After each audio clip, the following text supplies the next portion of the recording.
أصابك مكروه؟ أوقعني يا أمي. دائما يشتكي مثل الصغار لأنه صغير أمنا المدلل. وفي مكان قريب كانت هناك عين تراقب الخراف الصغيرة. هذه الخراف الصغيرة تبدو شهية المنظر ولذيذة الطعم. لو أني أضعها كلها في بطني الفارغ لقلت حينها للجوع وداعا. أمي، إنني جائع جدا. سأعد لكم الطعام. هيا إلى داخل المنزل.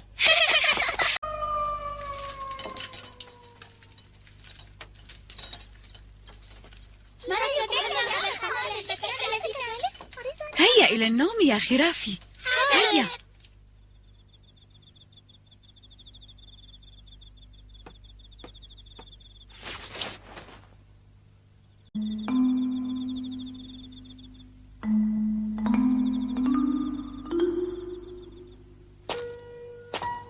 يجب أن أجد طريقة لأكلهم، ولكن أولا علي أن أبعد الأم.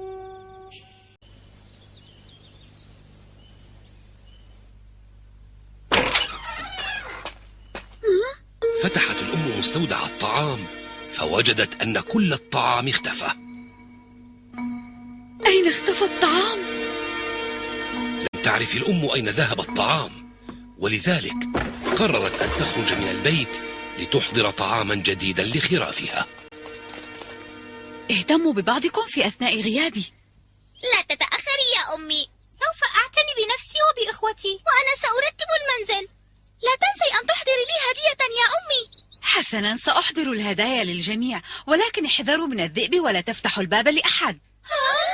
ما معنى الذئب؟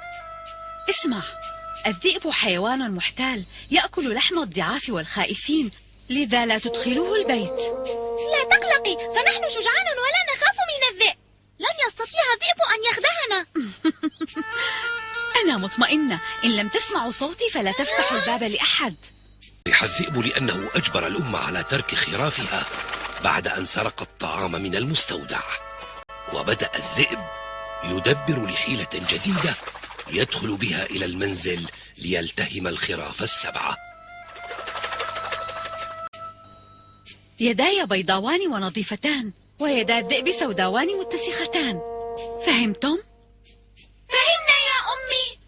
أما الآن إلى اللقاء. إلى اللقاء يا أمي.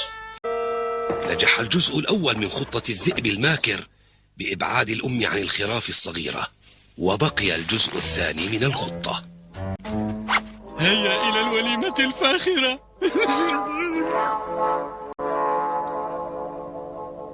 كانت الخراف الصغيرة تمضي وقتها باللعب انتظارا لعودة أمها من الغابة.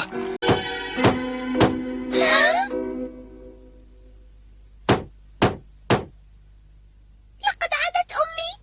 سأفتح لها الباب حالا. أمي، افتحوا الباب يا أبنائي، أنا أمكم. عادت إليكم أمكم بالطعام والهدايا، فافتح الباب بسرعة يا خرافي اللذيذة.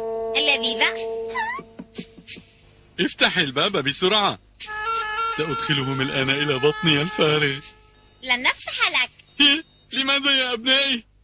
لأنك لست أمنا أيها الذئب الماكر. هيا انقلب بسرعة. إنهم أذكياء. حسنا، سأتدبر أمري.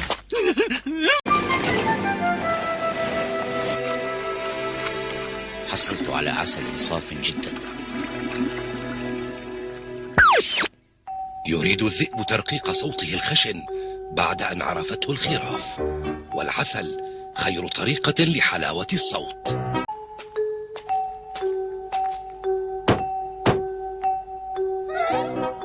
افتحوا يا أبنائي، لا تتركوني على الباب طويلا.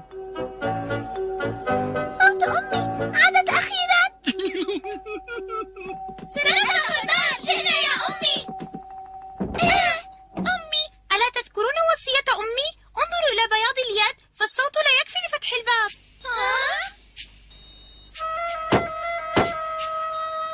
افتحوا بسرعة، يداي تؤلمانني من كثرة الهدايا التي أحملها. قبل أن نفتح الباب يا أمي دعينا نرى يدك وبعدها سنفتح لك الباب. أنت من قال هذا أم أنك نسيتِ ما قلته لنا؟ نعم، بكل سرور. صدقوا أنني أمهم.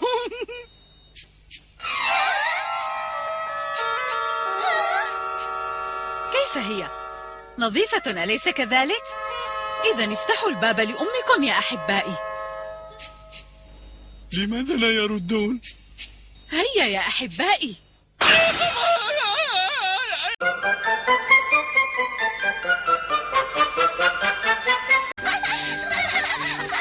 هزمناه مرة أخرى يا أشقائي. ذلك بفضل ذكائي وحسن تدبيري، أليس كذلك؟ أيها الطحان، أعطني بعض الطحين. أنا لا أعامل الذئاب، فاذهب من هنا حالا. ستعطيني الطحين على رغم أنفك. لقد أخذت عجينا وغطيت به يدي ولم يبقى إلا الطحين. أنت تنوي فعل شيء سيء بلا شك، وأنا لا أريد المشاركة فيه، أفهمت؟ ما شأنك إذا كنت سأفعل الخير أم الشر؟ أنت تخنقني.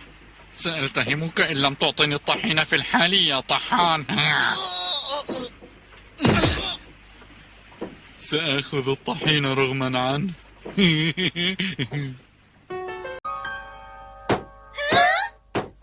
افتحوا الباب لأمكم الحقيقية. أحضرت لكم الهدايا ومعي كثير من الطعام في سلتي. حقيقية؟ كذب، لكن هذا ليس صوت الذئب الماكر. نعم، إنه صوت أمي. ألا ترون أن يدي نظيفة وبيضاء؟ فلماذا لا تفتحون الباب لأمكم؟ انظروا إليها جيدا. نعم، إنها أمي. إنها أمنا الحقيقية. سنفتح لك الباب يا أمي. هيا بسرعة، أنا جائعة، فهيا لنتناول عشاءنا.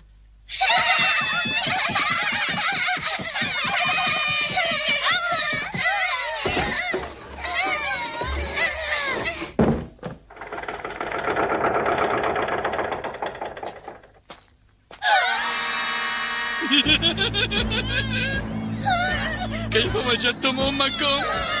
رائعة. يدها بيضاء، صوتها ناعم، وتحبكم.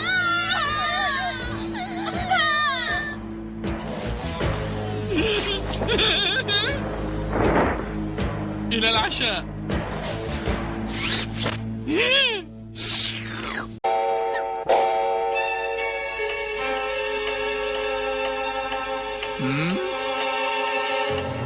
حان وقت نومي الآن.